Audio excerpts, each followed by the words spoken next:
दुनिया की सबसे ऊंची इमारत बुर्ज खलीफा है जो दुबई में मौजूद है। इसकी ऊंचाई 828 मीटर है जिसे दुनिया भर से लोग देखने के लिए जाते हैं। लेकिन दुबई में जल्द ही एक और चौंका देने वाली गगनचुंबी इमारत खड़ी होगी। रिपोर्ट्स के मुताबिक ये दुनिया की दूसरी सबसे बड़ी बिल्डिंग होगी। दुबई के अजीजी डेवलपमेंट के सीईओ फरहाद अजीजी ने ट्वीट कर इसकी पुष्टि की और उन्होंने कहा कि यह ऑफिशियल है, हम दुनिया की दूसरी सबसे ऊंची इमारत बना रहे हैं।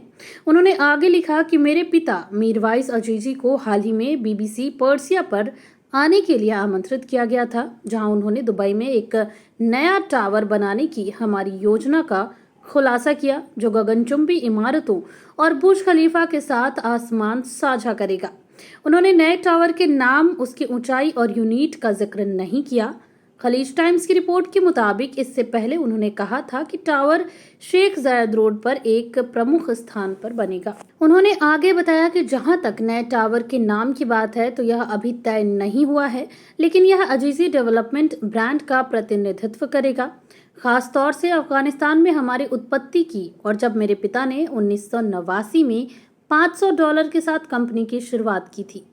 पिछले साल नवंबर में सिटीस्केप दुबई में बुर्ज खलीफा की तर्ज पर दुनिया का दूसरा सबसे बड़ा टावर बनाने की योजना का खुलासा किया गया था।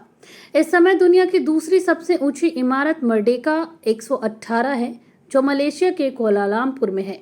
इसकी ऊंचाई 678.9 मीटर है। वहीं तीसरे नंबर पर चीन का शंघाई टावर है जिसकी ऊंचाई 632 मीटर है। अजीजी डेवलपमेंट की बात करें तो यह दुबई की एक बड़ी रियल एस्टेट कंपनी है जिसके वर्तमान में लगभग 100 प्रोजेक्ट्स चल रहे हैं। दुनिया की सबसे ऊंची इमारतों की बात करें तो इसमें सबसे ऊपर दुबई का बुर्ज खलीफा है जिसकी ऊंचाई 828 मीटर है। दूसरे नंबर पर मलेशिया के मर्डेका 118 679 मीटर के साथ तीसरे नंबर पर चीन का शंघाई टावर है जिसकी ऊंचाई 632 मीटर है। वहीं चौथे पर सऊदी अरब का अबराज अल बैत क्लॉक टावर है जिसकी ऊंचाई 601 मीटर है और पांचवें नंबर पर चीन का पिंग फाइनेंस सेंटर जिसकी ऊंचाई 599 मीटर है। वहीं दक्षिण कोरिया का लोटे वर्ल्ड टॉवर 555 मीटर की ऊंचाई के साथ छठे नंबर पर है। साथ ही अमेरिका का वर्ल्ड ट्रेड सेंटर 541 मीटर के साथ 7वें नंबर पर है। प्रधानमंत्री नरेंद्र मोदी ने शनिवार को संयुक्त अरब अमीरात के राष्ट्रपति शेख मोहम्मद बिन जायद अल नाह्यान के साथ दोनों देशों के बहुआयामी संबंधों को और मजबूत करने के लिए व्यापक बातचीत की। प्रधानमंत्री ने घोषणा की कि दोनों देश अपनी मुद्राओं में व्यापार करने पर सहमत हो गए हैं। यूएई के राष्ट्रपति से मुलाकात के बाद मोदी ने कहा कि पिछले साल व्यापक आर्थिक साझेदारी समझौते यानी सीईपीए पर हस्ताक्षर के बाद से भारत यूएई व्यापार में 20% की वृद्धि देखी गई है। प्रधानमंत्री ने कहा कि दोनों देशों की मुद्राओं में व्यापार के लिए शनिवार को साइन किया गया समझौता दोनों देशों के बीच मजबूत आर्थिक सहयोग और आपसी विश्वास को दर्शाता है। दोनों देशों की मुद्राओं में व्यापार पर यूएई के साथ समझौते से द्विपक्षीय व्यापार और निवेश को बढ़ावा मिलेगा। मोदी ने कहा कि उन्हें शेख मोहम्मद बिन जायद अल नाह्यान से हमेशा भाई का प्यार मिला। भारत और संयुक्त अरब अमीरात ने शनिवार को द्विपक्षीय लेन देन को पूरा करने के लिए अपनी संबंधित स्थानीय मुद्राओं के इस्तेमाल के लिए रूपरेखा तैयार करने के लिए एक एमओयू साइन किए। दोनों देश यूएई लिंकेज के इंस्टेंट पेमेंट प्लेटफॉर्म के साथ भारत के यूनिफाइड पेमेंट इंटरफेस यानी यूपीआई पर भी सहमत हुए। ये किसी भी देश में उपयोगकर्ताओं को तेज, सुविधाजनक, सुरक्षित और कॉस्ट इफेक्टिव सीमा पार फंड ट्रांसफर करने में सक्षम बनाएगा। यूएई के राष्ट्रपति मोहम्मद बिन जायद अल नाह्यान और पीएम भारत के प्रधानमंत्री नरेंद्र मोदी की मौजूदगी में भारत और यूएई के बीच समझौता ज्ञापन यानी एमओयू पर हस्ताक्षर किए गए। भारतीय रिजर्व बैंक यानी आरबीआई के गवर्नर शक्तिकांत दास और सेंट्रल बैंक ऑफ यूएई यानी सीबीयूएई के गवर्नर खालिद मोहम्मद बलामा ने समझौते पर हस्ताक्षर किए। भारत और फ्रांस के बीच यूनिफाइड पेमेंट इंटरफेस यानी यूपीआई के इस्तेमाल को शुरू करने पर सहमति के बाद यूएई में भी इसके इस्तेमाल पर सहमति बन गई। आरबीआई और सीबीयूएई पेमेंट मैसेजिंग सिस्टम को जोड़ने के लिए सहमत हुए। राष्ट्रीय मौसम विज्ञान केंद्र के अनुसार शनिवार को संयुक्त अरब अमीरात में इस गर्मी में पहली बार तापमान 50 डिग्री को पार कर गया। देश भर में सबसे अधिक तापमान अबू धाबी में दोपहर 2:30 बजे बड़ा दफास अलदफरक क्षेत्र में 50.1 डिग्री सेल्सियस दर्ज किया गया। हाल ही में संयुक्त अरब अमीरात के राष्ट्रीय मौसम विज्ञान केंद्र द्वारा घोषित ये किया गया था कि आंशिक रूप से बादल छाए रहने और मध्यम हवाएं चलने से तापमान बढ़ रहा है।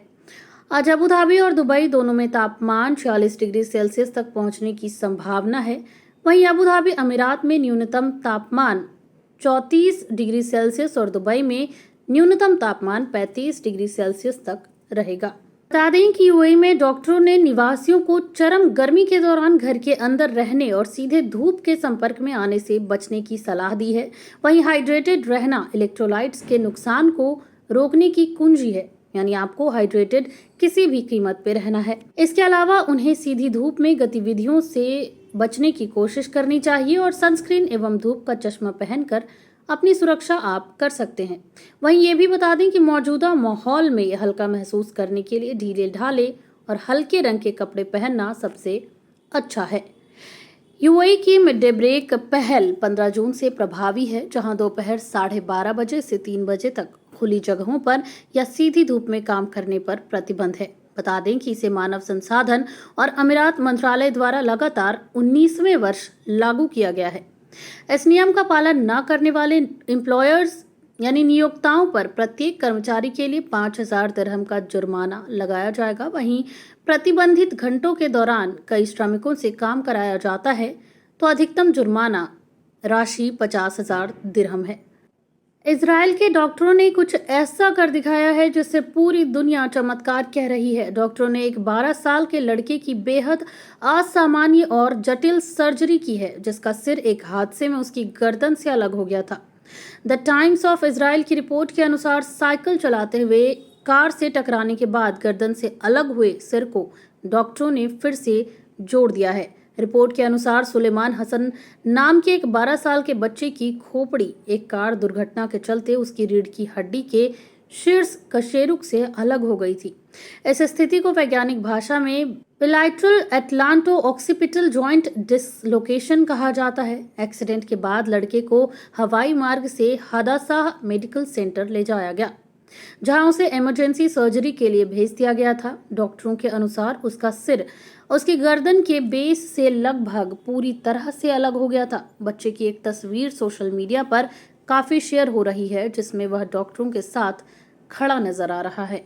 पूरे इलाज की देखरेख करने वाले ऑर्थोपेडिक सर्जन डॉक्टर ओहद इनाव ने द टाइम्स ऑफ इजराइल को बताया कि इसमें कई घंटे लगे और क्षतिग्रस्त हिस्से में नई प्लेटें और फिक्सेशन लगाने पड़े। उन्होंने कहा कि हम अपनी जानकारी और ऑपरेटिंग रूम में मौजूद आधुनिक तकनीक के चलते बच्चे को बचा पाए। उन्होंने कहा कि टीम ने बच्चे की जिंदगी के लिए संघर्ष किया। सर्जन्स का कहना है कि बच्चे का ठीक होना किसी चमत्कार से कम नहीं था, क्योंकि उसके बचने की संभावना सिर्फ 50% थी।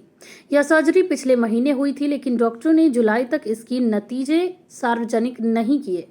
हसन को हाल ही में सर्वाइकल स्प्लिंट के कारण अस्पताल से छुट्टी दे दी गई। अस्पताल ने कहा कि वे उसकी रिकवरी पर नजर रखेंगे।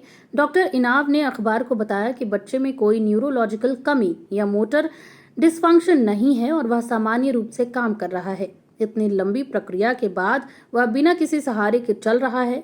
यह कोई छोटी बात नहीं है।